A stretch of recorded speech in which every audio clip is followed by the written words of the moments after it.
Pitosforo in boccio, anche lui in anticipo, ma notate le potature strane di tronco? Guardate, mentre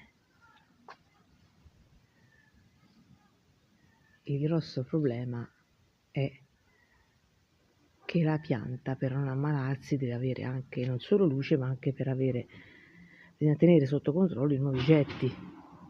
Notate che questo sta andando verso il centro, il dentro della pianta, già ingarbugliata. Quindi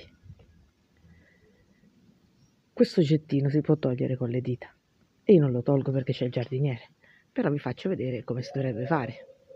Qui ci sono due rami insieme, questo è più succhione e tanto andrebbe a finire in dentro pure lui. Al massimo si può lasciare questo. Quindi quando uno va a ripotare dei rami che non sono teneri ma sono grossi, deve fare questi tagli, mentre se si tiene sotto controllo il giardino o le piante di qualunque tipo, dai fiori agli